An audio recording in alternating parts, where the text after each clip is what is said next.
Good morning सभी को बच्चों। कल हमने डिस्कस कर लिया था सीरीज एलसीआर सर्किट, और उस सीरीज एलसीआर सर्किट से बच्चों हमने इम्पीडेंस की वैल्यू कैलकुलेट की थी बेटा, जिसको हमने जेड लेटर से रिप्रेजेंट किया था, and which is equal to R square plus X L minus X C का होल स्क्वायर और इस सारे का अंडर रूट। ये हमारे पास इम्पिडेंस की वैल्यू आई थी in case of series LCR circuit.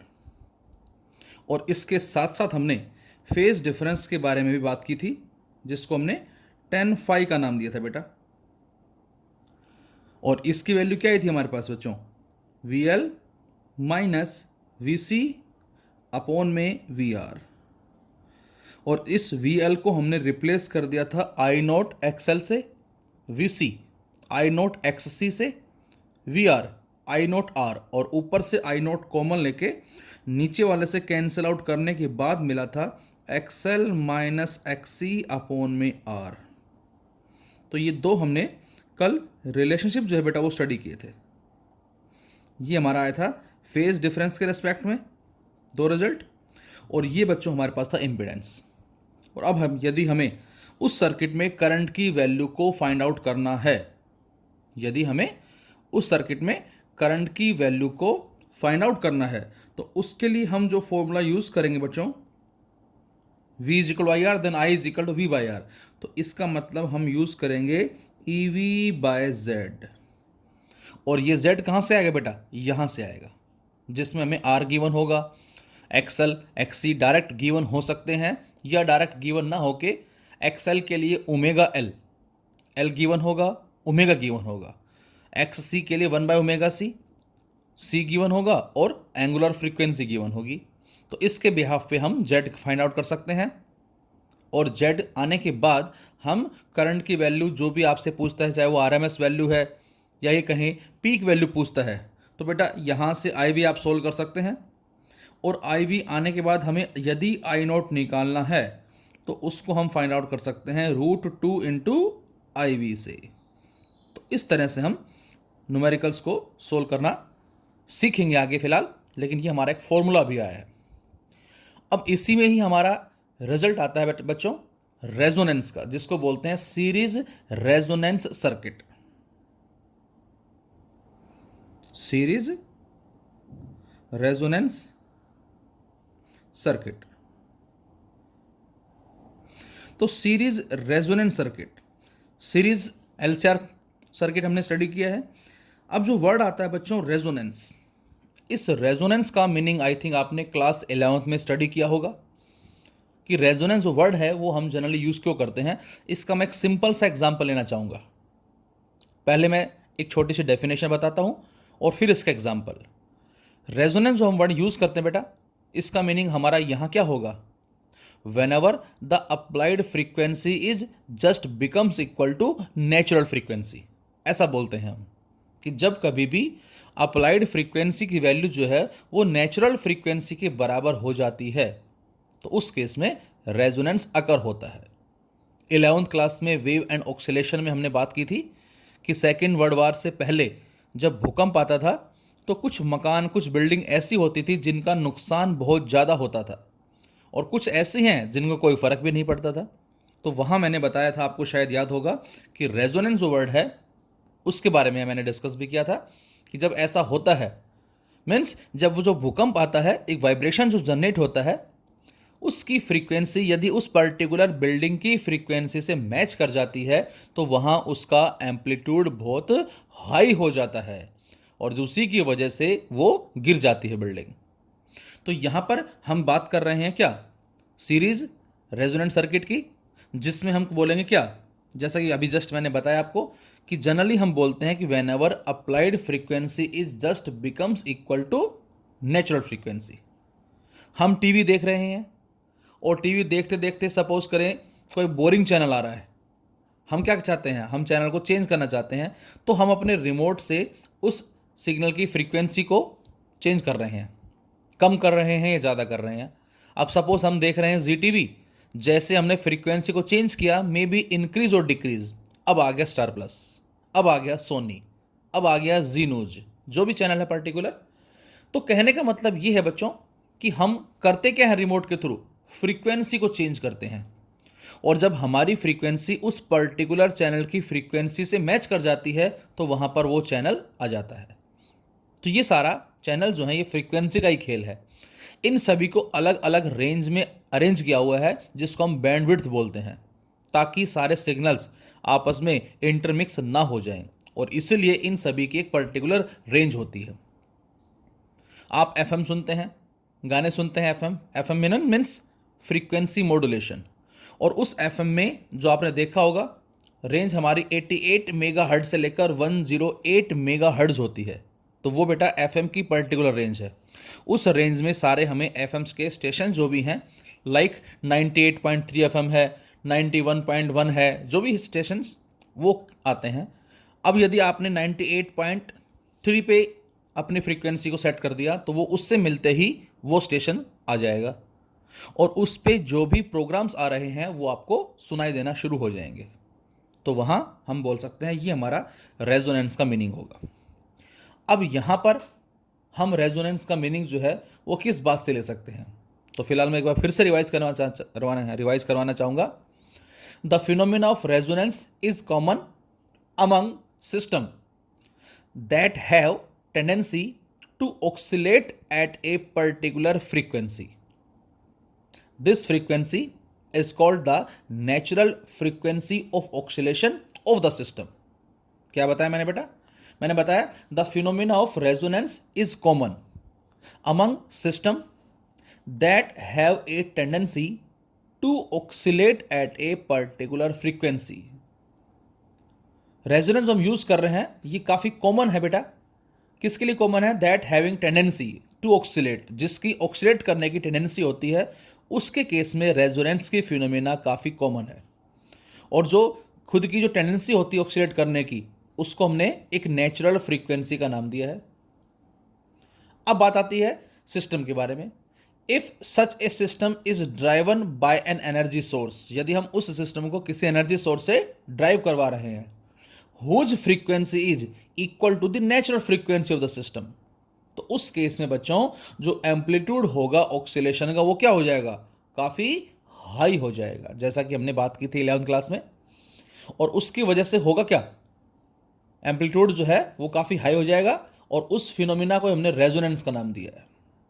Like एक बच्चा जो है झूल रहा है झूले पे, a child on A swing has a natural frequency for swinging back and fourth, another child pushes the swing. और इसके साथ साथ हमने ये 11th में एग्जाम्पल भी लिया था, फोर्स्ड ऑक्सीलेशन क्या होगा, डैम्प्ड ऑक्सीलेशन क्या होगा, अनडैम्प्ड ऑक्सीलेशन क्या होगा, तो वही मैं बात रिपीट कर रहा हूँ।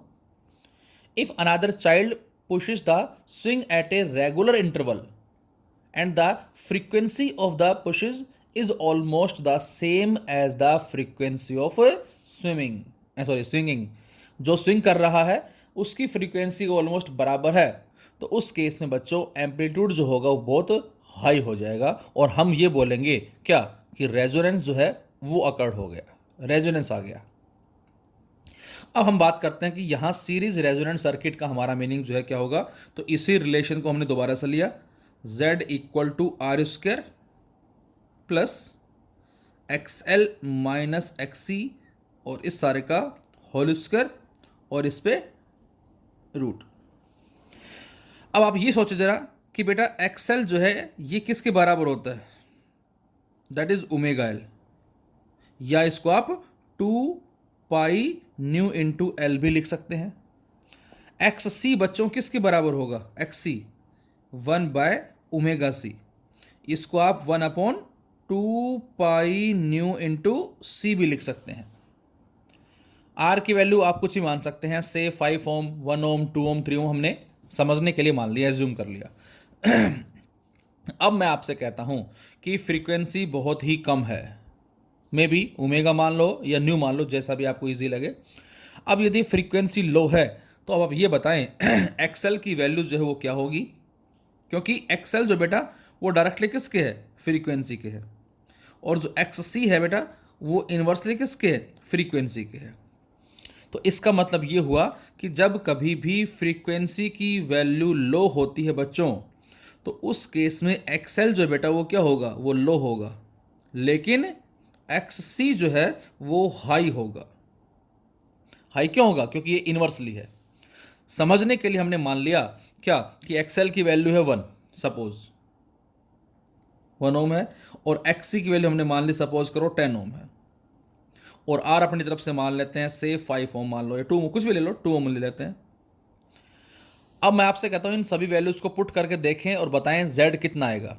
तो आपने आर की वैल्यू रखी यहाँ, दैट इज 2 का स्क्वायर 4, एक्सएल कितना है बेटा 1, एक्स सी कितना है 10, और 1 माइनस 10 दैट इज -9, -9 का स्क्वायर दैट इज +81, और 4 यहाँ से आ गया √85। तो यहाँ से बच्चों z की वैल्यू कितनी आ गई, √85, फर्स्ट केस। अब हमने फ्रीक्वेंसी को इंक्रीज कर दिया। अब जैसे ही ये हमारा फर्स्ट केस हो गया, सेकंड केस, और समझ लेते हैं, मान लेते हैं क्या कि यहाँ फ्रीक्वेंसी हमने मान ली अपनी तरफ से 10 हर्ट्ज है, समझने के लिए केवल।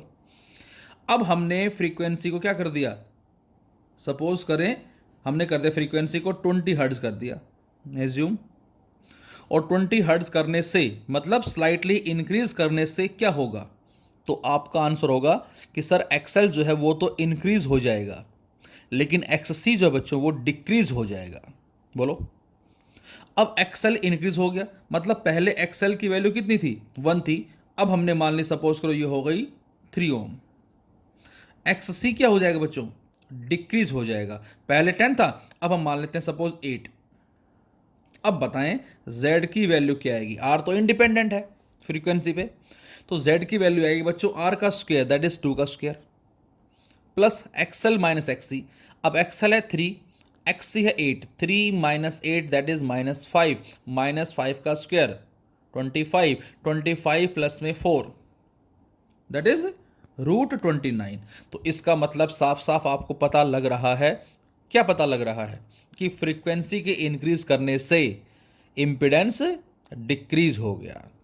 और हमने एग्जांपल लिया थर्ड, हमने फ्रीक्वेंसी को और इंक्रीज कर दिया, सपोज 30 हर्ट्ज एज्यूम किया, एक्सएल क्या होगा बेटा, एक्सएल और इंक्रीज हो जाएगा, पहले था सपोज करें 1, फिर हुआ 3, अब हमने मान लिया सपोज करें कितना हो गया, सपोज करें 4 मान लो, कुछ भी ले लेते हैं, हमने मान लिया 4 ओम हो गया। एक्स सी जो है बेटा कितना हो गया, सपोज हमने मान लिया दैट इज 7 हो गया। तो इसका मतलब हम क्या देख रहे हैं, हम ये देख रहे हैं कि जैसे जैसे फ्रीक्वेंसी को इंक्रीज करते जा रहे हैं वैसे वैसे एक्सएल जो है बेटा वो क्या हो रहा है, एक्सएल स्टार्ट्स इंक्रीजिंग। फ्रीक्वेंसी को इंक्रीज करने से हो क्या रहा है बेटा, एक्सएल जो है बच्चों वो तो इंक्रीज हो रहा है, और एक्ससी जो है बच्चों वो क्या हो रहा है, वो डिक्रीज हो रहा है। तो अब यहां से हमें आंसर क्या मिलेगा, आंसर मिलेगा कि z की वैल्यू और कम हो जाएगी। क्यों, 2 का स्क्वायर 4, एक्सएल 4, एक्ससी 7, 4 माइनस 7 -3 का स्क्वायर 9, तो 9 ये है 4 ये √13, तो इस बार z कितना आ जाएगा, √13। तो इसका मतलब z की वैल्यू लगातार कम होती जा रही है। और अब हमने मान लिया क्या कि अब फोर्थ केस हमने लिया सपोज करें, और फोर्थ केस में हमने जो फ्रीक्वेंसी है सपोज करें इसको कर दिया 35 हर्ट्ज एज्यूम किया। अब जैसे ही फ्रीक्वेंसी को हमने 35 हर्ट्ज किया और एज्यूम किया क्या कि एक्सएल जो है बेटा वो कितना हो गया, 4 से सपोज करो 1.5 इंक्रीज हो गया 5.5 हमने मान लिया, और एक्ससी जो है वो अगेन 1.5 डिक्रीज हो गया 5.5। अब z कितना आएगा, तो बच्चों इस बार z आ जाएगा एक्सएल माइनस एक्ससी। अब एक्सएल भी 5.5 है और एक्ससी भी 5.5 है, तो ये क्या हो जाएगा 0। तो इसका मतलब z की वैल्यू जो है वो r के बराबर आ जाएगी, और इसको बच्चों हम क्या बोलते हैं, this is the minimum impedance. ये हमारा मिनिमम इम्पिडेंस कहलाता है। कब कहलाता है, जब कभी भी एक्सएल और एक्ससी बराबर हो जाते हैं। अब मैं आपसे कहूं किस फ्रीक्वेंसी में बराबर हुए, तो आपका आंसर होगा सर 35 हर्ट्ज पर दोनों बराबर हो गए हैं। बच्चों इस फ्रीक्वेंसी को ही हमने क्या नाम दिया है, इसी फ्रीक्वेंसी को हम क्या बोलते हैं, इसी को हमने रेजोनेंट फ्रीक्वेंसी का नाम दिया है। तो इसका मतलब ये हुआ क्या, ये तो समझाने के लिए था। अब थ्योरेटिकली हम क्या लिखेंगे, थ्योरेटिकली हम लिखेंगे whenever frequency increases then XL starts increasing but XC starts decreasing, so impedance decreasing. A stage come when XL is just equal to XC, and in that state Z equal to R, which is equal to minimum. अब आप ये सोचे बेटा कि यदि circuit का impedance minimum हो गया तो सर्किट पे जो करंट होगा उस पर क्या इफेक्ट पड़ेगा। तो आंसर है कि करंट जो है बेटा वो मैक्सिमम हो जाएगा। तो इसका मतलब जो करंट होगा सर्किट में ये क्या हो जाएगा, मैक्सिमम हो जाएगा। और करंट की मैक्सिमम वैल्यू होती कितनी है, से आई नोट, जिसको हम क्या लिख सकते हैं, जिसको हम ई नोट बाय जेड भी लिख सकते हैं, या फिलहाल यहां पर आप इसको ई नोट बाय आर भी लिख सकते हो, क्योंकि जेड और आर दोनों बराबर हैं।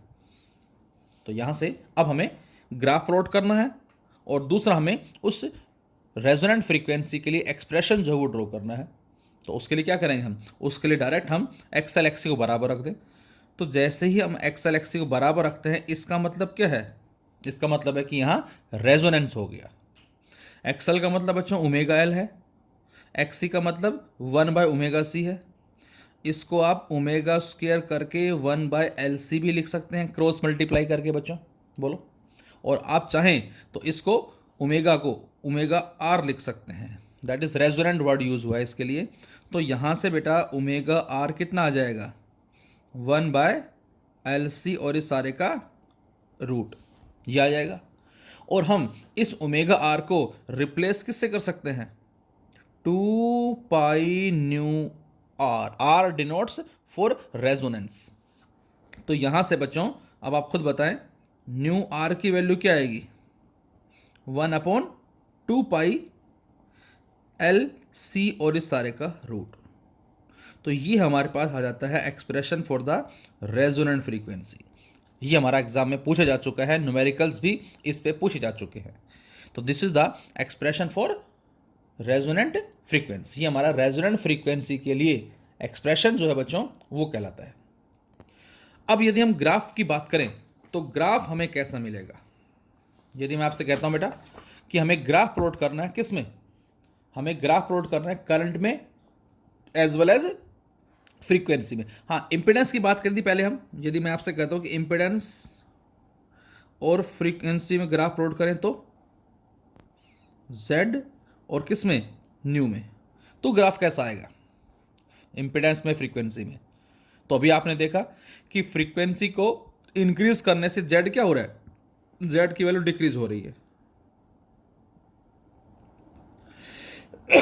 और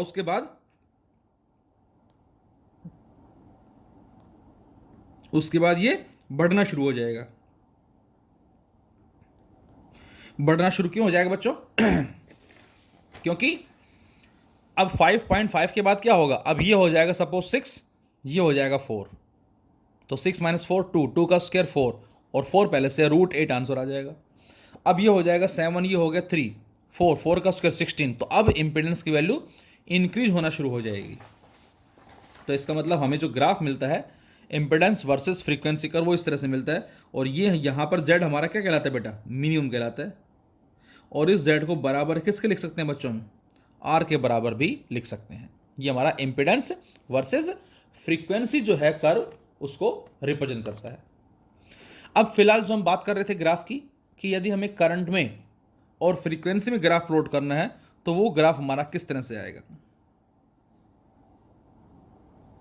यदि हमें करंट में और फ्रीक्वेंसी में ग्राफ प्लॉट करना है तो वो ग्राफ हमारा किस तरह से आएगा।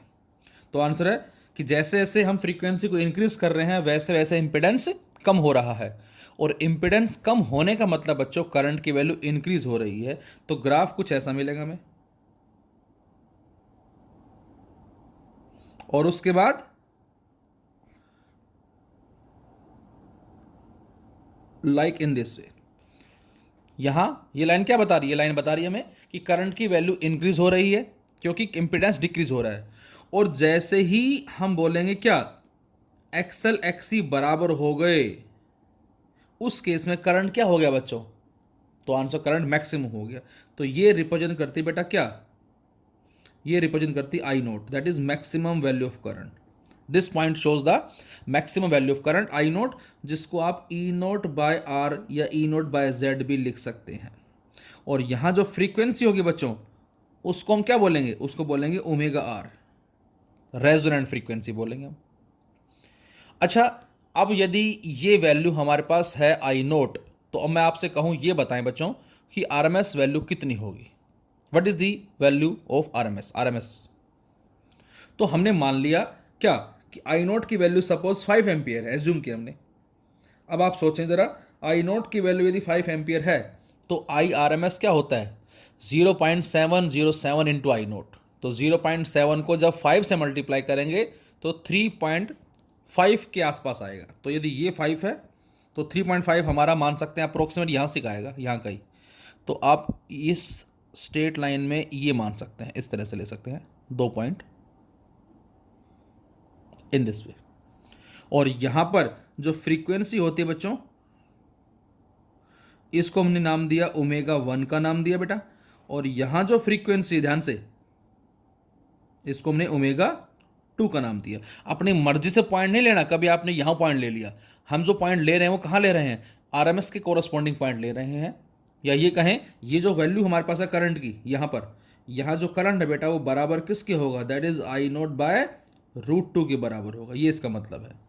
और ये फ्रीक्वेंसी जो होगी इसको ओमेगा 1 का नाम दिया। ये जो फ्रीक्वेंसी है इसको हमने ओमेगा 2 का नाम दिया। और ये हमारा ग्राफ आ जाएगा, पीक आ जाएगी। और z की वैल्यू किसके बराबर होगी? z की वैल्यू r के बराबर होगी। अब r की वैल्यू हमारे पास जो है, जितना r कम होगा उतना z कम होगा, और जितना z कम होगा उतना करंट ज़्यादा होगा। ये इस बात का मतलब होगा। लेकिन यदि r की वैल्यू हमने पहले से ही ज़्यादा ली हुई है तो क्या होगा? यदि हमारे पास सपोज करें r की वैल्यू 2 है तो यहाँ पर आई नोट आ जाएगा ई नोट बाय 2 के बराबर। लेकिन बच्चों r की वैल्यू जो है 2 ना लेके सपोज मैं कहता हूँ 20 है, तो z भी 20 होगा, क्योंकि मिनिमम z r के बराबर हो सकता है। अब यदि ये 20 होगा तो क्या ग्राफ ये मिलेगा? नहीं, ग्राफ हमें ये ना मिलके ग्राफ हमें कुछ इस तरह से मिलेगा, लाइक इन दिस वे। इस केस में हमें ग्राफ कुछ ऐसे मिलेगा। तो इसका सीधा सीधा मतलब ये है बच्चों कि इस पीक के लिए जो रेजिस्टेंस होगा बेटा वो क्या होगा? हाई होगा। इस पीक के लिए जिसकी पीक कम है, एम्पलीट्यूड कम है, वहाँ रेजिस्टेंस ज़्यादा हमने लिया, ये इस बात का मतलब है। और इस पीक के लिए हम क्या बोलेंगे? इसके लिए हम बोलेंगे रेजिस्टेंस की वैल्यू जो बेटा वो क्या होगी? वो लो होगी। मानना चाहो मान सकते हो, से 10 ओम एंड से 100 ओम सपोज। तो एग्जाम में ये भी पूछा जा सकता है, ग्राफ दे दिया आपको और आपसे कहा जाए क्या कि ये बताएं किसके लिए रेजिस्टेंस कम है और किसके लिए रेजिस्टेंस ज़्यादा है, तो आप इसके कॉरस्पॉन्डिंग जो है वो फाइंड आउट कर सकते हैं। तो यहाँ से ये हमारा इसका कर्व आ जाएगा। थ्योरेटिकली हम क्या बोलेंगे? थ्योरेटिकली हम बोलेंगे क्या कि जब भी कभी ऐसा होगा, कब? जब एक्सएल एक्सी बराबर होंगे तो उस केस में सर्किट में करंट मैक्सिमम हो जाएगा। और इस बात का मतलब है बच्चों कि सर्किट वो मैक्सिमम करंट को अपनी तरफ खींचेगा। और इस तरह के सर्किट को बच्चों हम एक्सेप्टर सर्किट का नाम देते हैं। क्या नाम देते हैं? Acceptor, acceptor circuit. Such type of circuit denotes the acceptor circuit, जो सर्किट में से मैक्सिमम करंट को खींच लेते हैं, which allow maximum current. Practical application series resonant circuit की हमारी रेडियो में होती है, टीवी रिसीवर जो सेट होता है उसमें होती है, एंटीना होती है, signals from the many broadcasting stations हैं to receive one particular radio station. We tune our receiver set by changing the capacitance of the capacitor. जो हम प्लस माइनस करते हैं रिमोट से, या पुराने टाइम में एक रेडियो आता था छोटा सा, जिसको हम कर्सर को घुमा के साउंड को इंक्रीज डिक्रीज कर रहे हैं, या उसमें निडल को हम इंक्रीज घुमाकर फ्रीक्वेंसी को कम ज़्यादा कर रहे हैं, तो वहाँ सारा रोल किसका है बेटा? वो इसी का ही रोल है, इस कैपेसिटेंस की वैल्यू को चेंज करना, ट्यूनिंग करना एक तरह से। तो उस वर्ड को ही हमने रेजोनेंस का नाम दिया। और एम्पलीट्यूड जो है बच्चों वो हाई हो जाएगा। ऐसे सर्किट को हमने एक्सेप्टर सर्किट का नाम दिया है। ये इसका ग्राफ आ जाएगा जिसमें आप ओमेगा 1 को क्या बोल सकते हैं बेटा, this omega 1 is known as lower side band frequency and this omega 2 is known as upper side band frequency. तो इस ओमेगा 1 को हम लोअर साइड बैंड फ्रीक्वेंसी बोलते हैं बच्चों, और इस ओमेगा 2 को हम बोलते हैं क्या, that is upper side band frequency. और इसकी वैल्यू लिखना चाहें तो हम वैल्यू भी लिख सकते हैं ओमेगा 1। देखो ये ओमेगा आर है, इसमें कुछ फ्रीक्वेंसी माइनस कर देंगे तो हमें क्या मिलता है ओमेगा 1, और ओमेगा 2 जो अपर साइड बैंड है इसमें कुछ फ्रीक्वेंसी को ऐड कर देंगे तो ओमेगा 1 को लिख सकते हैं omega R minus delta omega, और ओमेगा 2 को लिख सकते हैं बच्चों omega R plus delta omega. इस तरह से हम इसको लिख सकते हैं। और यदि मैं आपसे कहूं इनका डिफरेंस बताओ क्या होगा, this is the lower side band frequency and this is the upper side band frequency. और जैसे ही बच्चों इसका हम डिफरेंस लेते हैं से ओमेगा 2 माइनस ओमेगा 1, तो सोल्व करें omega R plus delta omega minus omega R minus minus plus delta omega. तो बच्चों यहाँ से 2 डेल्टा ओमेगा जो है ये हमें क्या मिलता है बेटा, आंसर मिलता है। तो यहाँ से जो डिफरेंस आया omega 2 minus omega 1 it will be equal to 2 delta omega, और इसी को ही बच्चों हम क्या बोलते हैं, दैट इज बैंड विड्थ बोलते हैं, बैंड विड्थ। बैंड विड्थ क्या है, first the range of frequency over which communication system works denotes the band width. Frequency की वो रेंज जिस पे कम्युनिकेशन सिस्टम जो वर्क करता है बेटा, उसको हमने बैंड विड्थ का नाम दिया है। दूसरा हम कह सकते हैं क्या, जो डिफरेंस होगा upper side band and lower side band frequency का, that is also known as bandwidth. तो उसको भी बच्चों हमने बैंड विड्थ का नाम दिया है। तो ये हमारा कहलाता है सीरीज रेजोनेंट सर्किट। एक बार फिर से मैं फास्ट रिवाइज करवाना चाहूँगा। इम्पीडेंस की वैल्यू हमने सोल्व कर ली थी बच्चों, और अब हम कह सकते हैं कि फ्रीक्वेंसी की वैल्यू यदि लो है तो एक्सएल लो होगा, एक्सी हाई होगा। लेकिन जैसे जैसे हम फ्रीक्वेंसी को इंक्रीज करेंगे वैसे वैसे XL starts increasing but XC starts decreasing. एक ऐसी फ्रीक्वेंसी आती है जब एक्सएल एक्सी बराबर हो जाएंगे, और जब एक्सएल एक्सी बराबर हो जाएंगे तो उस केस में सर्किट का इम्पीडेंस आर के बराबर हो जाएगा, मिनिमम हो जाएगा, और मिनिमम होने से सर्किट में करंट मैक्सिमम हो जाएगा। और जब ऐसा होगा तो उस वर्ड को ही हमने रेजोनेंस का नाम दिया है। सो हमने एक्सएल एक्सी को कंपेयर करके सोल्व किया और रेजोनेंट फ्रीक्वेंसी की वैल्यू कैलकुलेट की। फ्रीक्वेंसी का इम्पीडेंस के रेस्पेक्ट में ग्राफ प्लॉट किया जो कुछ इस तरह से आएगा, और करंट का फ्रीक्वेंसी के रेस्पेक्ट में ग्राफ प्लॉट किया वो कुछ इस तरह से आएगा। करंट इंक्रीज होगा और इम्पीडेंस रेजोनेंट अकर होते ही मैक्सिमम हो जाएगा, और उसके बाद करंट डिक्रीज होगा। कब, जब रेजिस्टेंस की वैल्यू लो है। लेकिन रेजिस्टेंस को हाई कर देते हैं तो करंट इंक्रीज तो होगा लेकिन पहले के मुकाबले कम इंक्रीज होगा। तो ये आई नोट कहलाएगा बेटा। और यदि हमें आरएमएस वैल्यू फाइंड आउट करनी है तो वो होती है आई नोट बाई रूट 2, वो कहीं यहाँ आएगी इस तरह से। और इन पॉइंट के रेस्पेक्ट में जो फ्रीक्वेंसी होगी बच्चों उसको हम नाम देंगे lower side band as well as upper side band frequency, जिसको ओमेगा 1 ओमेगा 2 लिखा।